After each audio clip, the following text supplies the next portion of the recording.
Well, I think of the culture of Spruce Meadows as being such a big deal. Talk about doing the impossible, nearly the impossible. I think so many people would have looked at this whole idea so many years ago and said, it is just not possible. Yet here it is. And that was because of the co-founders, the great team they gathered around them, and the result is the result. And to be a small part of that is fantastically rewarding to me, to come here and to know that I played a little role. When you ask me about the most fantastic moment, as you say, to highlight one risks taking away from all the rest. However, the retirement day for Big Ben here really stands out to me. First of all, because of the courtesies extended to me by Spruce Meadows. We set up the retirement booth. We did the whole thing. Good morning, everyone, and welcome to the Big Ben retirement booth. Thank you for coming out this morning. I thank you all for being here. It's not a sad thing. It's a celebration of a great horse and his career. That's what this is all about.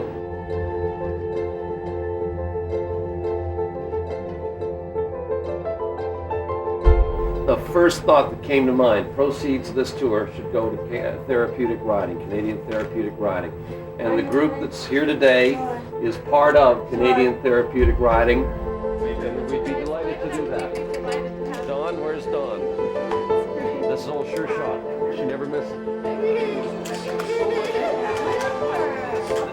The day that we retired him in the main ring here in the international ring, it was the biggest attendance that day that Spruce Meadows had ever had. The crowd spilled out right onto the jumping field because there wasn't room.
As is so appropriate, to the top of his domain, ladies and gentlemen, standing 18 hands tall, ridden as always by Captain Canada, Ian Millar and Big Ben.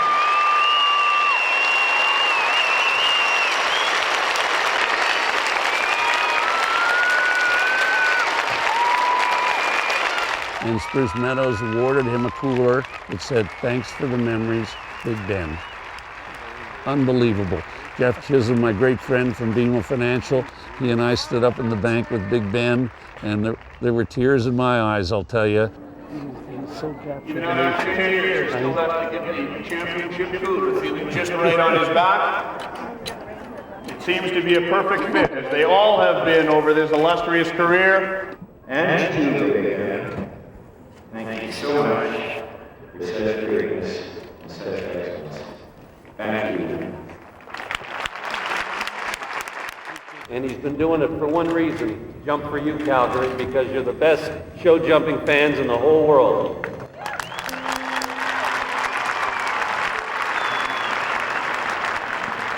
He's been the wind beneath my wings for a long time. And I know when I say that he's my hero, I know he's all of our heroes. He's an amazing animal, and it's not always been done the easy way. He's fought back from 2 life-threatening surgeries, a terrible highway accident, and he's come back to the top of the sport every time. I say thank you very much to Spruce Meadows for having us here, and to all of you. You've made it such a moment for all of us. Thank you very much.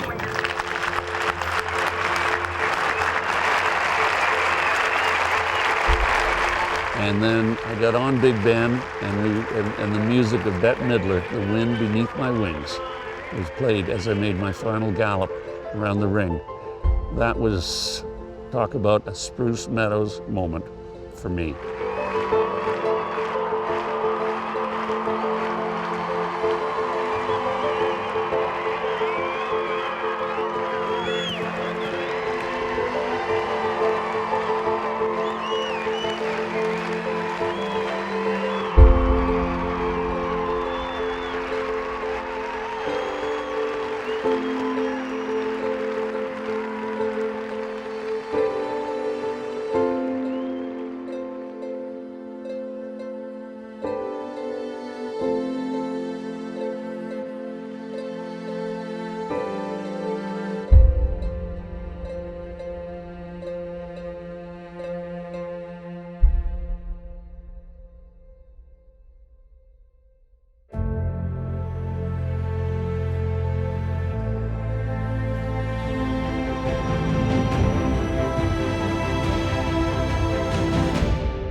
The hardware, symbolic of international show jumping supremacy at the Spruce Meadows Masters.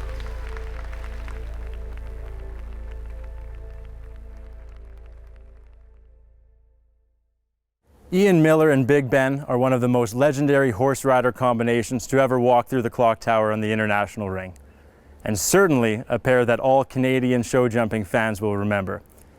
Even after Big Ben's retirement in 1994, Ian Millar stayed front and center in the sport of show jumping. One of the most memorable moments took place 20 years after Big Ben's retirement at the 2014 Masters, where Ian Millar and Team Canada secured the top spot in the BMO Nations Cup. The following day, Ian Millar took to the stage in the CP International Grand Prix presented by Rolex in what has now become known as Canada's greatest weekend at the Masters.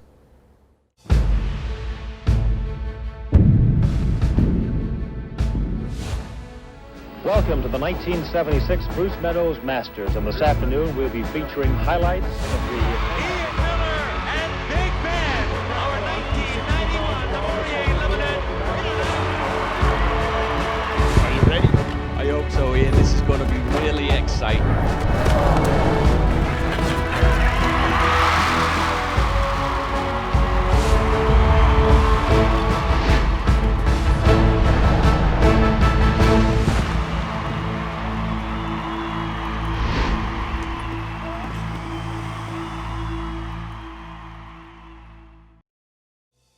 Since the first Spruce Meadows Masters tournament in 1976, every September, the best horses and riders in show jumping have come to its hallowed grounds to compete. The 2014 Masters was no exception. The top riders in the world would be on hand to thrill crowds for top prizes. There was $2.8 million on the line over the 5-day tournament, with the lion's share going to the two marquee events on the weekend, the BMO Nations Cup and the CP International Grand Prix presented by Rolex. Both events are steeped in history and have provided both athletes and fans alike with some of the most exciting moments in the sport.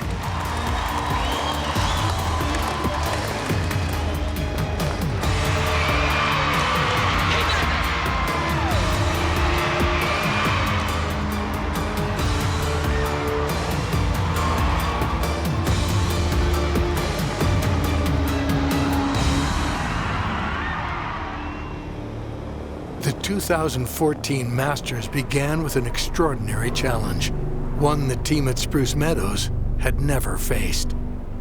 Just days before the Masters tournament was scheduled to begin, Calgary was the victim of a freak storm that dumped 35 centimeters of snow and left 30,000 area residents, including Spruce Meadows, without power. With no power, no water, and severe damage to hundreds of trees throughout the grounds, it was uncertain whether the Masters tournament could be held.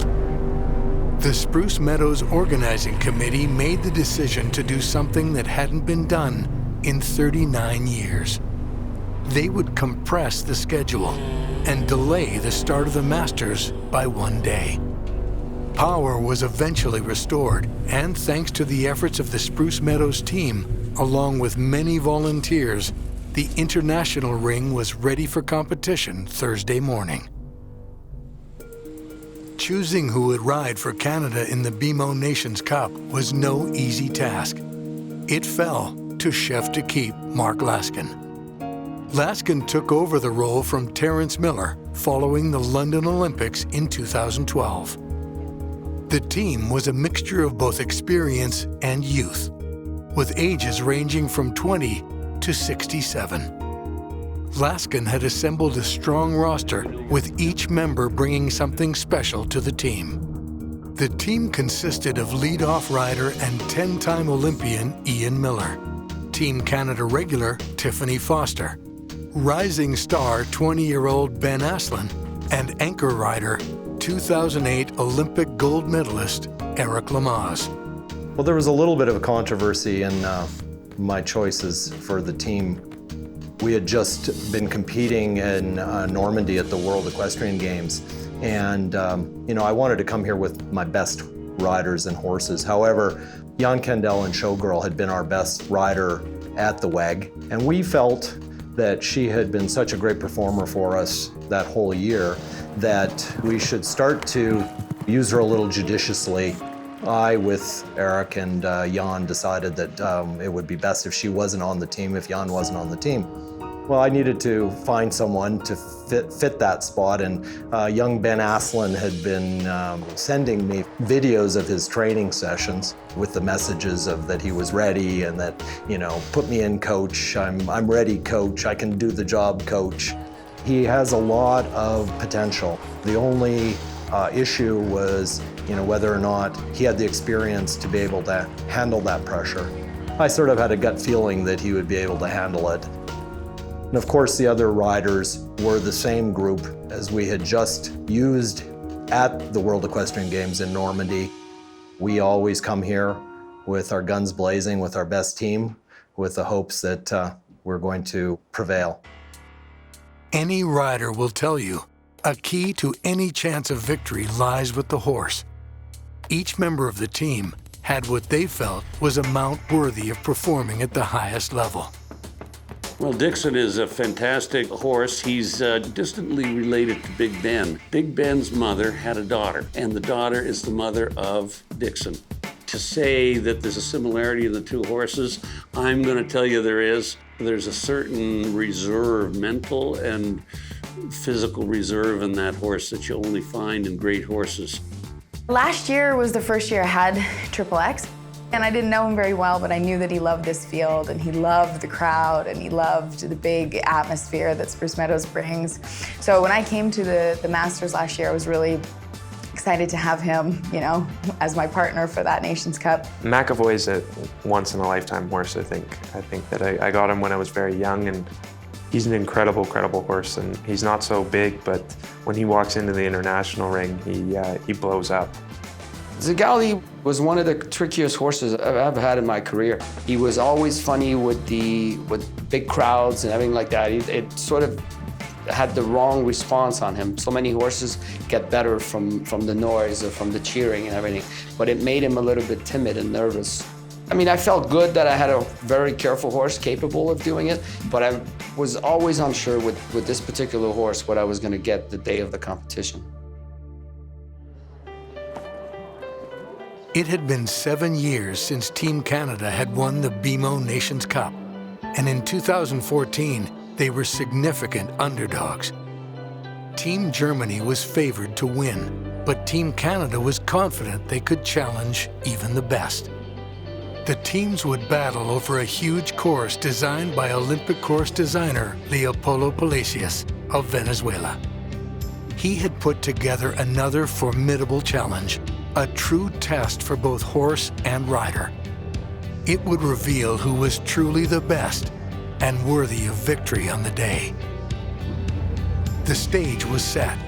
The sport's biggest stars from 8 teams were ready to compete for 2 rounds over an identical course. The best 3 scores from each team are added together for a first round total. The top 6 teams return for round 2, and the 3 best scores for each team are added to their first round total to determine the ultimate winner. In front of thousands of eager fans, the competition began. Round 1 started with Switzerland, United States, and France posting strong results. As Ian Millar and Dixon entered the international ring, expectations were high for them to do the same. It was very, very important, with our group to get the whole ball rolling in the right way and a positive note, and I had all the faith in Ian to deliver that kind of a performance.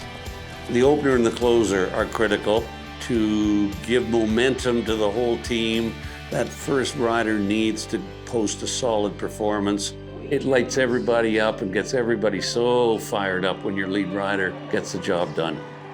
Ian was no stranger to the Nations Cup, having competed in dozens of them throughout his incredible career.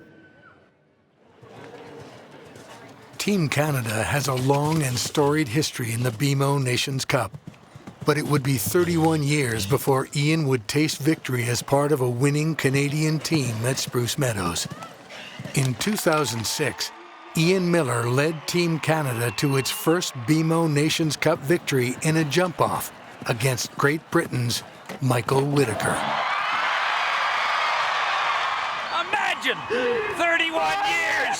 31 years it took us! Yeehaw! Oh, it's fantastic. We've been trying to win the BMO Financial Nations Cup for years and years, and it just never has come together for us. But you could tell by the crowd reaction and everybody else's reaction, and people are still talking about it. That was a big deal. That was really something to win that. Canada jumps to victory in the BMO Financial Group Nations Cup, led by Chef de Keep Torchy Miller. After that 2006 win, Canada struggled to repeat and reclaim the title. We had very good teams most of the time in those years, but there are so many variables in a Nations Cup. There's so many things that can go wrong. And it just seemed that fate didn't want to work with us on this Nations Cup thing here at Spruce Meadows. It makes it all the sweeter when it does work, I gotta tell you.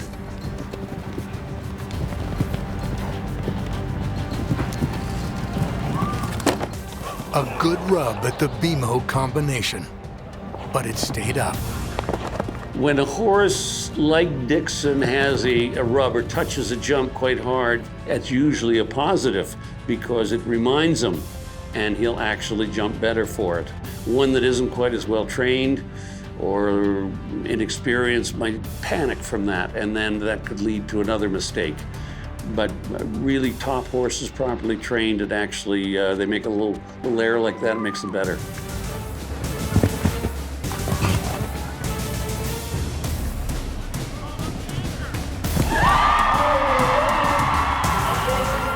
Captain Canada and Dixon deliver a clear round, well under the time allowed. Our second rider, Tiffany, would have been down warming up, so she would have heard the crowd go nuts. She would have realized that I was clean, and that just gives her even more momentum. And Ben and Eric watching it from the in-gate, that pumps them up, and then everybody just really gets excited, and that's where synergy comes from in a team. And it's up to the lead-off rider to spark that synergy.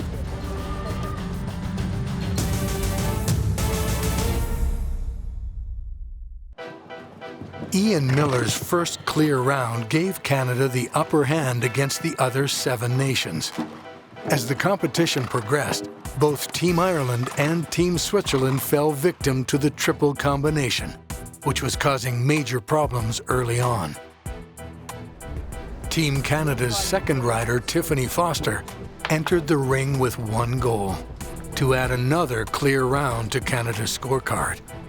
We really, really try so hard to do our best for our other teammates. So, you know, if Ian goes and posts a clear first, then I want to make sure I post a clear because I don't want to, you know, leave it up to anybody else. Tiffany Foster blew onto the Canadian show jumping scene 4 years ago. In 2011, riding Victor, the 29-year-old came into her own, capturing her first major event in the international ring at Spruce Meadows. I think it was something that meant a lot to me because I always watched this as a young girl growing up in Vancouver, watched the international ring and the riders that rode here, and they just seemed so extraordinary. And then to think that I was one of them just was overwhelming to me. To Canada's Tiffany Foster, ladies and gentlemen. Tiffany became a mainstay on the Canadian team, but over the years, she has struggled in the BMO Nations Cup. The first one I did here was actually my first Nations Cup ever, and it was the first time I even jumped a 160 course, so that was kind of a milestone for me. The next Nations Cup I jumped here, I fell off in both rounds. Also terrifying and exciting.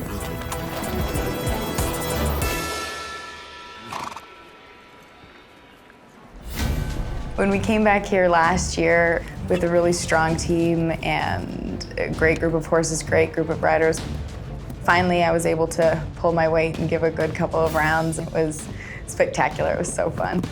With the rest of the team experiencing it right along with her, Tiffany, aboard her stallion XXX, began her 4th consecutive BMO Nations Cup appearance.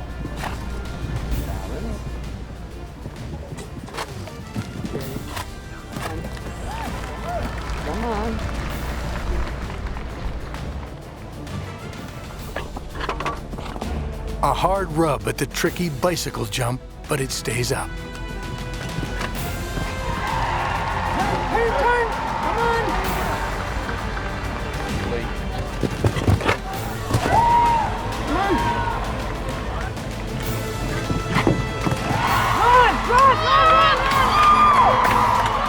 I wasn't actually sure if I was clear or not heading to the last line, so I think I actually did one extra stride that I needed to, which ended up in a time fault. He jumped great, and he really gave a good effort everywhere around. Tiffany and XXX narrowly exceeded the tight time allowed of 78 seconds. One time fault, a solid effort, and just what Team Canada needed.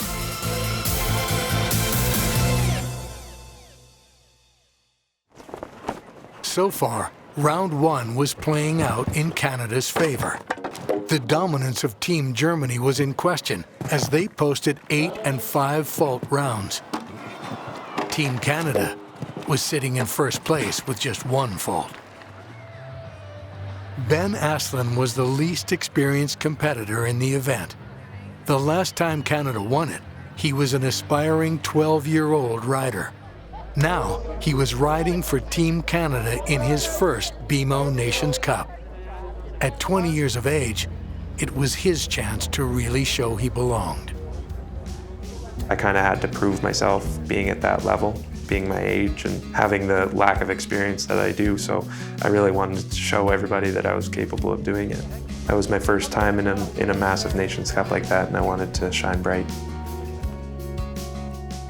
As a Calgarian, Ben Aslan grew up in and around Spruce Meadows.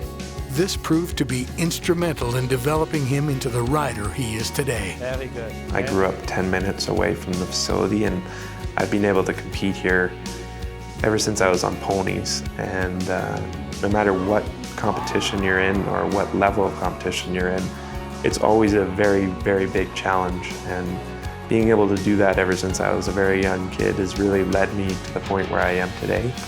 And without it, I wouldn't be competing on an international scale or level. Ben watched his show jumping heroes ride to victory in the international ring, dreaming of one day joining them. When that dream came true, it was overwhelming. In 2013, Ben celebrated one of the highlights of his burgeoning career, his first win in the international ring. That win in Canada Cup made me realize that I could be a part of something that was bigger. It made me realize that, you know, if I kept working hard and striving after my goals that I could accomplish them. It really gave me a boost of confidence. In the international ring at Spruce Meadows, Ben Aslan, ladies and gentlemen. As father Jonathan Aslan and the rest of the team looked on, Ben and the 11-year-old gelding McAvoy began their round.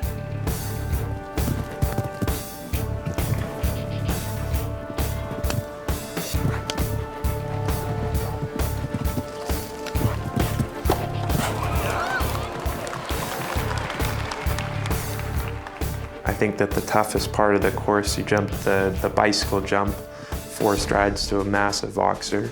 Then he had a 90-degree turn to the triple combination. It was a very tough triple because it was all black rails with a white plank underneath, which kind of caught the horse's attention to the bottom of the jump and made it quite a technical combination. Not very many horses jumped it clean.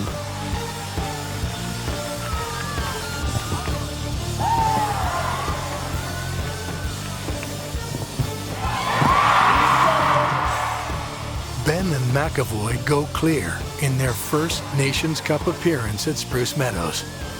The hometown crowd showed its appreciation.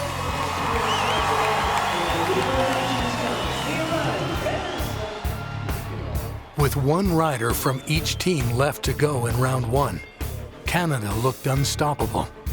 But anything can happen in this sport, and with the United States and Belgium still in the hunt, nothing could be taken for granted.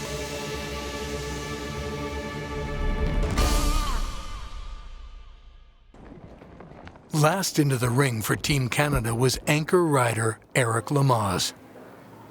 With 3 stellar rounds laid down by his teammates, Eric was eager to equal their performances.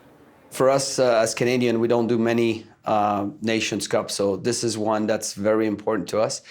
This is one that we want to do well in front of our own crowd. We always try to really put in a good performance, do the best we can. This is a major. This is something that everybody wants to win. It means a lot to everyone. Eric has won almost all there is to win in the sport. Yet the trophy still missing his name was the BMO Nations Cup. He was hoping that today he could change that. In years past, Eric Lamaze would come into the Masters aboard his one-of-a-kind stallion, Hickstead. While they rode to many clear rounds and relished a win in the elusive BMO Nations Cup, it never came to pass. You know, I was so sad in many ways to have missed the first win that Canada had. I sat out that year, was the World Championship year, and I wasn't part of it.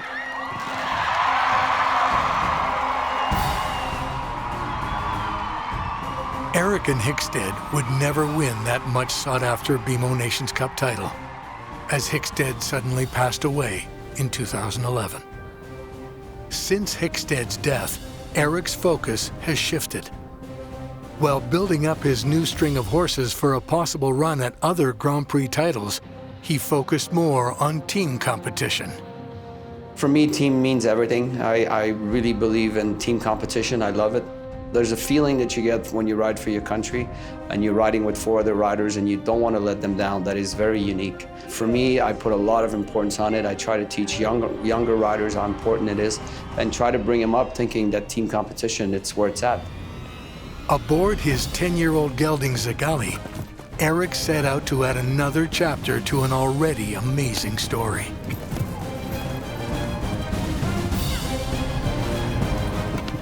Both the double and triple combinations come down.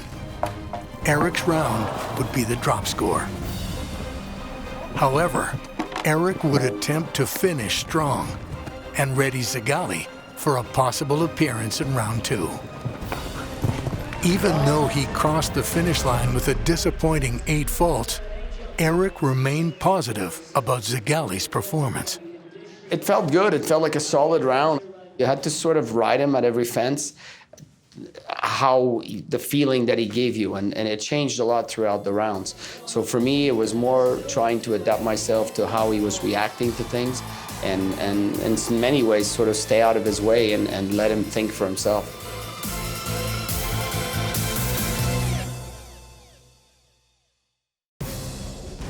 Canada still led at the halfway stage. The only fault counted was Tiffany Foster's time fault on Triple X. After one round, Team Belgium was sitting in second place with 5 faults. In third position with 9 faults was the experienced team from the United States. Shockingly, both Team Ireland and Team Germany would not qualify for round 2. Team Canada was feeling confident going into round 2, but they also realized that in a Nations Cup, anything could happen. Any round in a Nations Cup with only 1 fault, you're usually sitting in a pretty good position. And, you know, I was sure that with the experience level of our riders, that the second round would still be good scores. We've all done enough of these things to know it's not over till it's over, and you never get complacent because that's when it's going to slip away. The top 6 teams came back for the second round of the BMO Nations Cup in reverse order, with Canada going last. This would bring Ian Millar and Dixon into the ring one more time. Now that he knew the course, the goal was simple: go clear, just like he did in round 1. This would be easier said than done.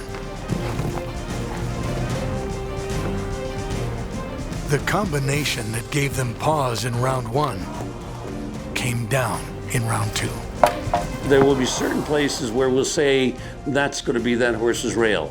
It's just something they don't, for some reason, understand or do particularly well. And that was an area where Dixon could get caught on a combination like that. They kept the pressure on, though, and when Ian Millar and Dixon crossed the finish line, they added only 4 faults to their perfect score in round 1. Still in the lead with a team total of 5 faults, Canada had a commanding hold on the competition, but the United States and Belgium were not going down without a fight. A clear round from Leslie Howard and Tic Tac tied the United States with Belgium at 13 faults. This competition was far from over. Tiffany Foster and Triple X were next to go for Team Canada. A clear round would put serious pressure on the Belgians and Americans.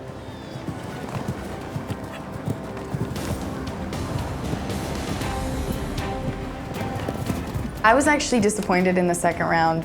My horse jumped unbelievable and really tried. I thought he actually jumped better in the second round, and I made a mistake to the water, and his stride was sort of, you know, a little bit even more open. I got there too slow and too deep, and the water's not my specialty at all, and so I didn't really give him a chance there. And I have to make sure that I keep it on 4, and he was with me, and we were able to finish strong.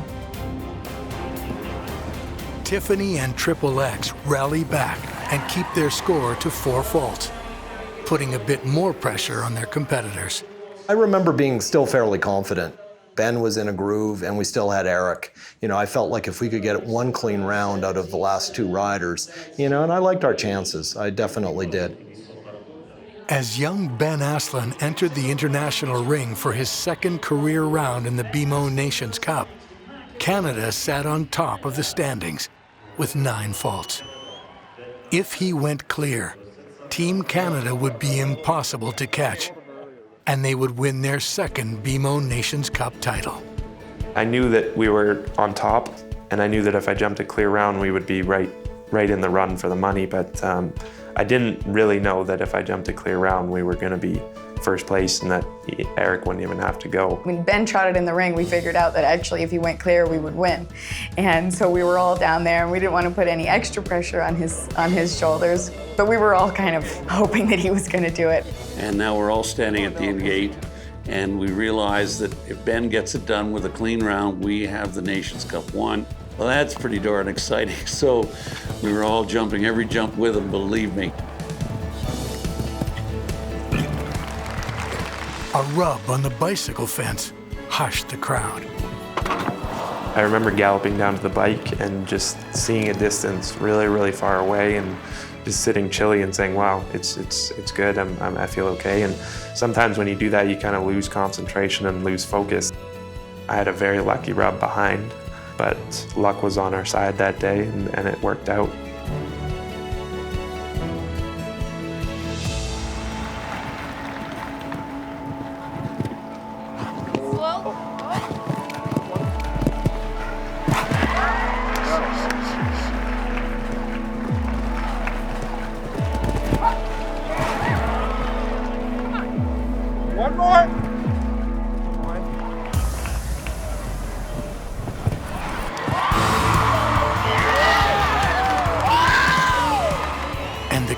does it. An impressive 2 clear rounds in his first BMO Nations Cup gave Canada its second title. Team Canada claimed victory in one of the richest Nations Cups in the world. A sense of pride swept through the crowd. It made myself realize, and it made my sponsors realize, and it made my entire family and friends realize that this is something I'm capable of doing, and it's something that I'm good at. You know, it just pushed me forward to be even better.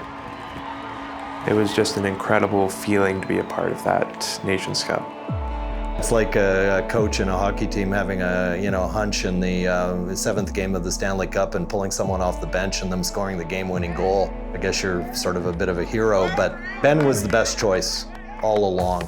Doesn't get much better than that, double clear in the Nations Cup here at Spruce Meadows at the Masters.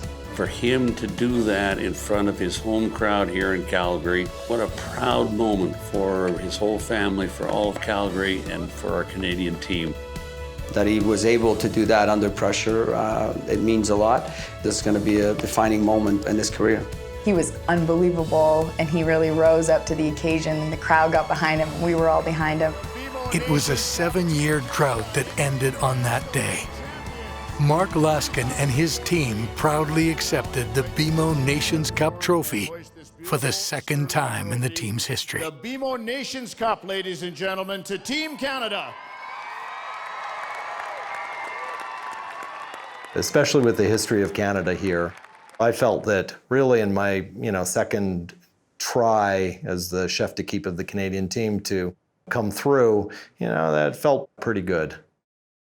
To have that trophy on my shelf already means a lot, but there's definitely a lot of room left in the trophy case that I'd like to fill. I've still got a lot to accomplish, but it was a huge milestone in my career. Being able to just be on the team here is already something, but then to be able to win and to do it with these guys, winning here means a lot. To do it in front of your hometown crowd, it adds a whole different element. It gives you a real sense of pride. I can't tell you what a great feeling it was for that whole team. I had a lot of history with Ian Millar riding Nations Cup, and I know what it means to him here. And for me to have attached myself to that win with the 4 riders that were on that team meant a lot to me. For me, it will stand out as one of the greatest moments for Canadian show jumping.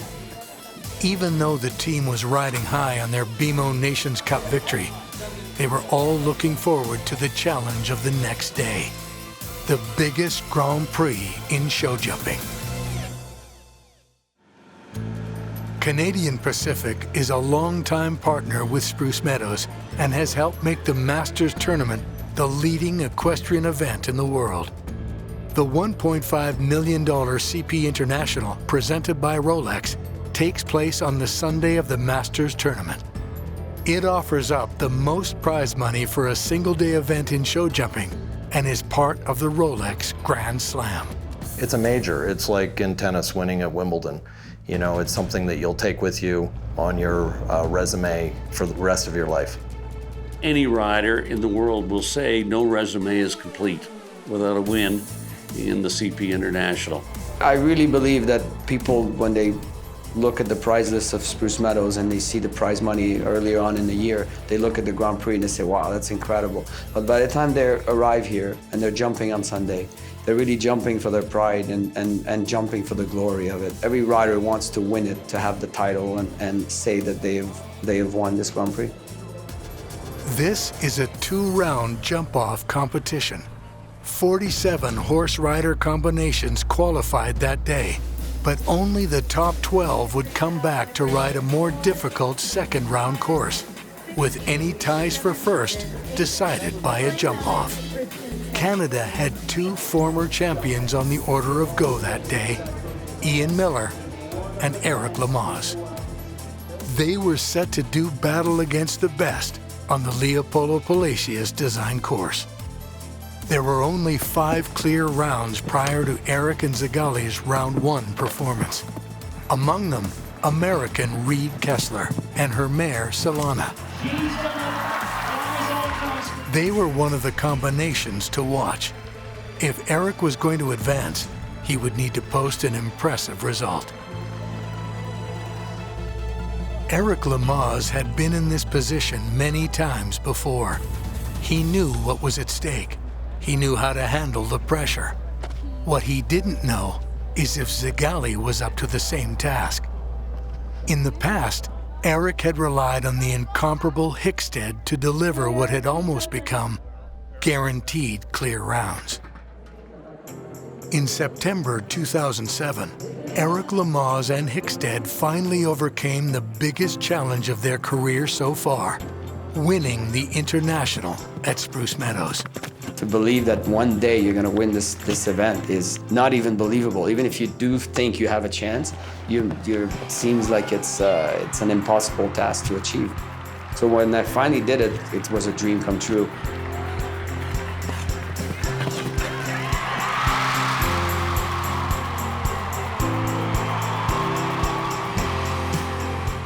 It was the performance of a lifetime. They found themselves at the top of the mountain, winning the world's toughest Grand Prix. Over the years, the pair made it look easy. They were unstoppable. But one question kept coming up. Could Eric and Hickstead win another international title? In 2011, that question was answered.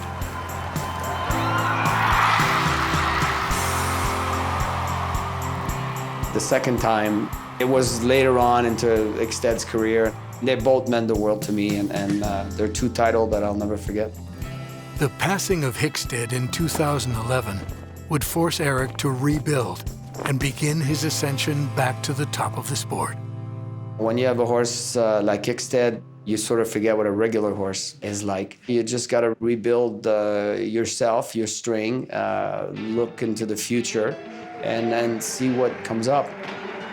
Eric and Zigali entered the ring to the roar of applause from thousands of fans.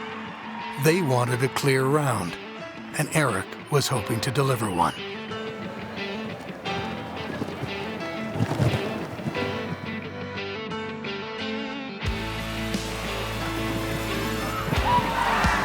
The crowd's wish was granted. Another clear round for Eric Lamaze in the CP International. Zigali came through in winning fashion, advancing them into round 2. That morning, he jumped an incredible round.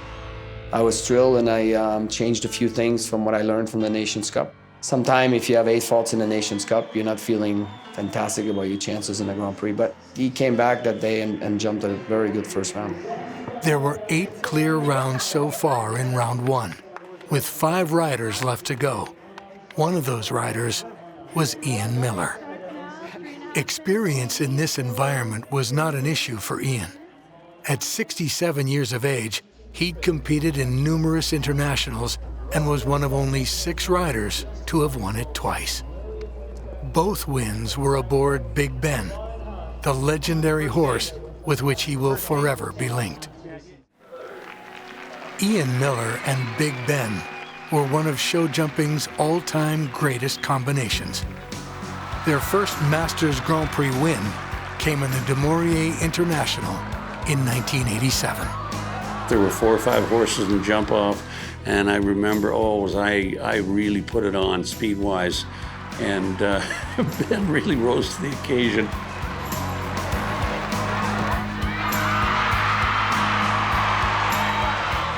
His second win took until 1991, where once again he and Big Ben rose to the occasion against a stellar international field.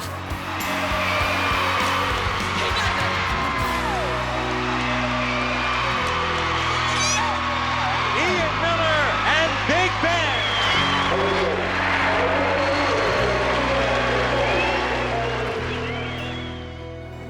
Big Ben retired in 1994, and ever since, Ian Millar has tried to find the right horse to take him to the victory podium at the CP International.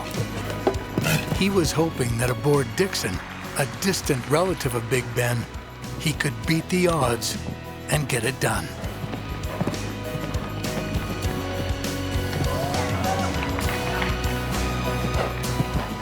A clear round would ensure them a spot in the top 12 and a shot at another international title. And that's exactly what Ian and Dixon delivered. The crowd's response said it all. Ian, Millar, and Dixon were now in the top 12 and began preparing for round 2.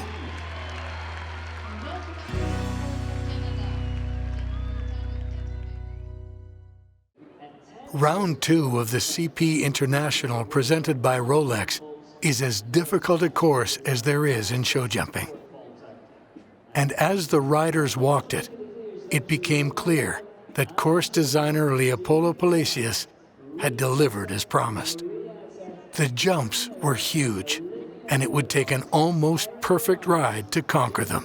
When you come into the second round, it's a whole new game. It's a new level, and it's the very, very highest level in our sport. People talk about the Olympic World Championship, but I put Spruce Meadows, the CP Grand Prix second round, as one of the hardest things that I've had to jump. We know it when we walk it, we know exactly what it is, and then you just got to get it right, and your horse has to get it right and respond to you. It wasn't until Reed Kessler and Solana completed their round that it was evident that this course could be conquered.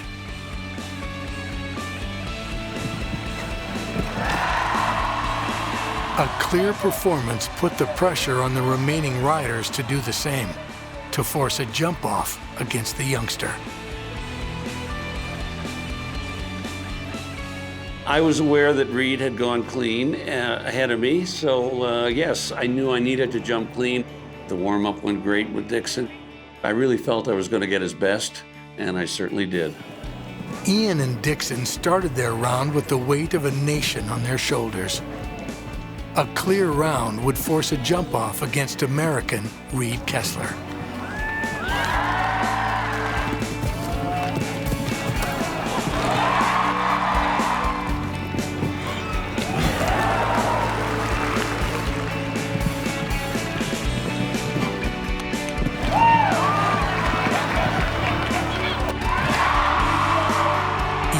Dixon thrilled the crowd.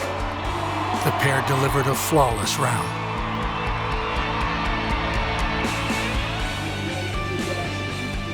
Now, everyone was expecting the same from Eric Lamaze and Zagali.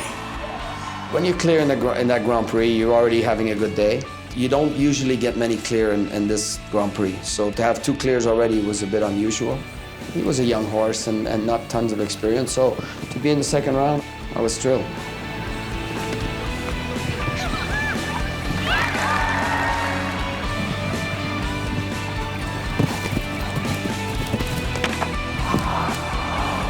It was not their day. With 8 faults, Eric and Zagali would not advance to the jump-off. However, Canada still had hope that one of their own could ride to victory in the sport's biggest Grand Prix.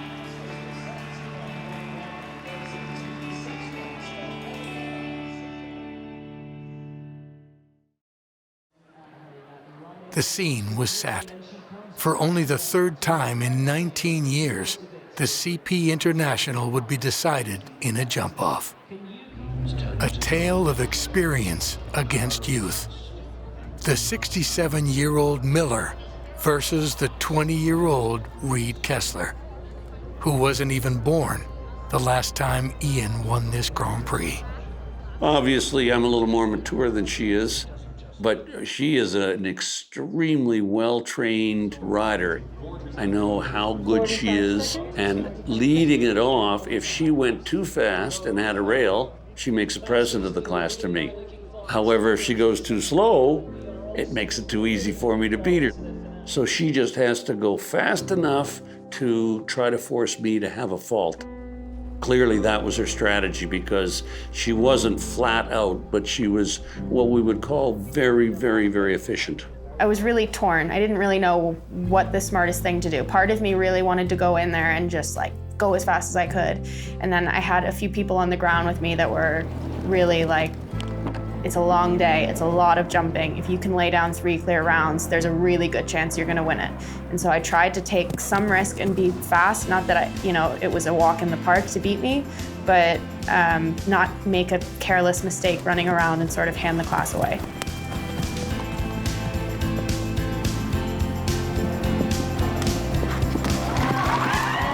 she sped through the course for her third clear round of the day in a time of 49.5 seconds. This was the moment the fans at Spruce Meadows were hoping for. It was all down to one horse, one rider, and the course. Once I'm standing at the in gate looking out over the course and I'm next to go, a switch flips, and I absolutely believe I can win. The crowd at Spruce Meadows was completely quiet as Millar began his ride. But cheers began to ring out as he cleared fence after fence.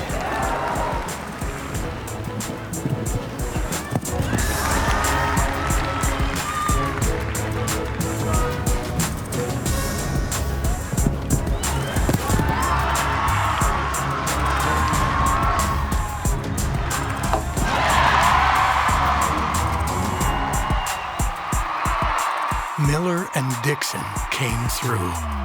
A clear round, over 2 seconds faster than young Reed Kessler. Her reaction said it all. Well, the crowd tells you the story before you even look up at the scoreboard, and everybody just was going nuts. It's so difficult to do. There's so many variables that have to line up to make it happen. And so when it does, you just say, oh my gosh, my horse jumped well today, and I guess I did all right, but boy, luck was with me all the way too. For the third time in his illustrious career, Ian Millar stood in the winner's circle as the champion of the CP International. Any better than that, please welcome to the winner's circle, Canada's Ian Millar, champion again of the CP International. Ian Millar had turned back the clock, cementing his legacy in the sport. Ian Millar and Dixon, the CP International. I think one of his comments after he won is he never thought he was going to win that Grand Prix ever again. But he keeps going, and he has a drive to win that I've never seen anybody have. For me, it was one of the greatest sporting events I've watched in a long time. To be there to witness it and to be a member of that team and to see my team member win that CP International was an incredible feeling. There wasn't one person in the stadium or watching online or watching anywhere in the world that didn't just send every positive thought that they could that he would win that and take that home. And then when he did, it was really cool. It was really fun to watch. I knew that if Dixon left all the jumps up, 100% Ian was going to win. Dixon did his job and Ian did his job, and it was just unbelievable, an unbelievable weekend for us. Team Canada shone brightly at the 2014 Masters tournament.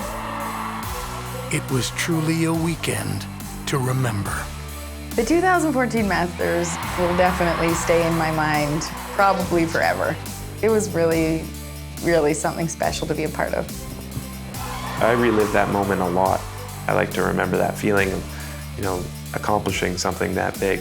To have young Ben Aslad jump a double clean for us in that Nations Cup, for a Canadian to win that first ever CP International, storybook. Canadian dominated the whole weekend. You can't do better than win the Nations Cup and win the Grand Prix. To dominate on your own turf here is incredible.